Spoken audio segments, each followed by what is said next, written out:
नमस्कार, मैं हूं आपके साथ शिप्रा झा और आप देख रहे हैं न्यूज़ 18 बिहार झारखंड का डिजिटल प्लेटफॉर्म।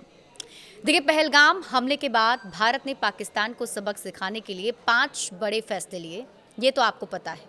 आपको ये भी पता होगा कि इसमें सबसे बड़ा फैसला सिंधु जल समझौता को रद्द करना था। लेकिन इसमें ये सवाल उठने लगे कि क्या ये तुरंत हो सकता है? मतलब क्या इसका असर इंस्टेंट दिख सकता है?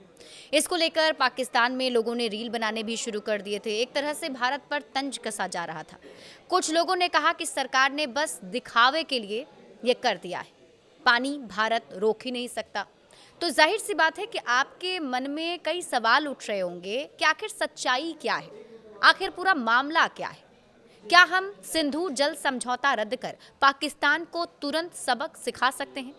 क्या पाकिस्तान को पानी की बूंद बूंद के लिए तरसा सकते हैं, या फिर ये सब बस दिखावे के लिए किया गया? तो आज के इस वीडियो में आपको सभी जवाब मिल जाएंगे, इसलिए आप मेरे साथ अंत तक बने रहिएगा। सबसे पहला सवाल जो आपके मन में उठ रहा होगा वो ये कि क्या भारत के सिंधु जल समझौता रद्द करने से पाकिस्तान में सूखा पड़ जाएगा? क्या पाकिस्तान पानी के लिए तरसेगा? तो इसका सीधा जवाब है नहीं।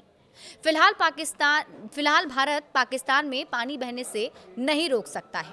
भारत के पास पाकिस्तान जाने वाली पानी को इकट्ठा करने या फिर इसका रास्ता बदलने के लिए बांध या इंफ्रास्ट्रक्चर नहीं है। इसलिए ये कहना गलत है कि भारत पाकिस्तान में पानी की क्राइसिस पैदा कर सकता है। सिंधु, झेलम और चिनाब बड़ी नदियां हैं। मई से सितंबर के बीच जब बर्फ पिघलती है तो ये नदियां अपने साथ अरबों क्यूबिक मीटर पानी लेकर पाकिस्तान घुसती है। इनमें से चिनाब पर भारत ने बगलीहार डैम, रतले प्रोजेक्ट, चिनाब की सहायक नदी मारुसू दर पर पाकल डुल प्रोजेक्ट और झेलम की सहायक नदी नीलम पर किशन गंगा प्रोजेक्ट शुरू किए हैं। लेकिन इनमें से बगलीहार प्रोजेक्ट और किशन गंगा ही चालू हैं। दिक्कत यह है कि ये दोनों run of the river hydro power project है, यानी ये बहते पानी के फ्लो से बिजली को बना सकते हैं, लेकिन इनकी स्टोरेज कैपेसिटी बेहद कम है।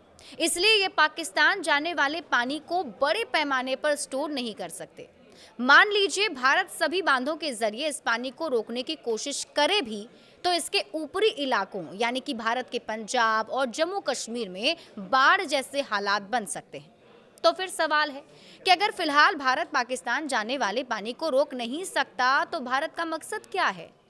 महसूस करिए कि एक सुबह आपको पता चले कि आज पानी नहीं आ रहा और फिर अगली सुबह हाल ये हो जाए कि आपके मोहल्ले की गलियों से लेकर घर के कमरों तक पानी से भरे रह जाएं।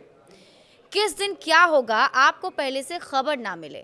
इसी तरह भारत भले ही रातों रात पाकिस्तान का पूरा पानी हमेशा के लिए नहीं रोक सकता, लेकिन वो अस्थायी तौर पर झेलम, चिनाब और सिंधु जैसी नदियों के पानी का फ्लो कंट्रोल करके पाकिस्तान के पंजाब के इलाके से लेकर कराची तक पानी की सप्लाई को डिस्टर्ब कर सकता है।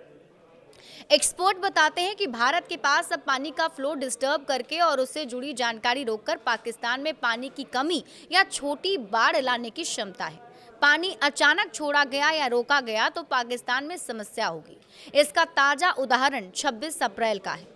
टाइम्स ऑफ इंडिया की एक खबर के मुताबिक पीओके में नदी के किनारे बसे गांव डुमेल के निवासी मोहम्मद आसिफ ने बताया कि हमें कोई अलर्ट नहीं मिला, पानी तेजी से आया, हम जान माल बचाने के लिए संघर्ष कर रहे हैं। दरअसल सिंधु नदी भारत के पूर्व में तिब्बत से निकलती है और पहले लेह फिर जम्मू कश्मीर से होते हुए पाकिस्तान के गिलगित बाल्टिस्तान में घुसती है। बेसिन की बाकी 5 नदियां भी हिमाचल प्रदेश के बाद जम्मू कश्मीर होते हुए पाकिस्तान में दाखिल होती हैं और सिंधु से मिल जाती हैं। अपने पूरे रूट के दौरान जब तक ये नदियां भारत में हैं, ये ऊंचाई पर होती हैं और पाकिस्तान में घुसते ही इनका फ्लो नीचे की तरफ हो जाता है। पाकिस्तान की 90% खेती और बिजली बनाने वाले लगभग 1/3 हाइड्रो प्रोजेक्ट सिंधु नदी प्रणाली पर निर्भर है, जिसका कंट्रोल भारत के पास है।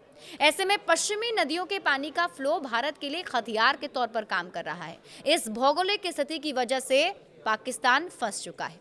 तो भले ही पाकिस्तान के लोग रील बनाकर भारत पर तंज कस रहे हों, लेकिन उन्हें कोई बताए कि वो जो ऐसा सोच रहे हैं कि पानी रुकेगा ही नहीं, तो वो गलत हैं।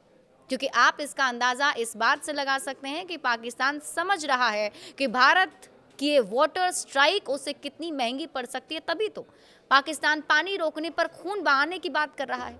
अगर कुछ असर होता ही नहीं तो ये सब बोलने की जरूरत ही क्या थी।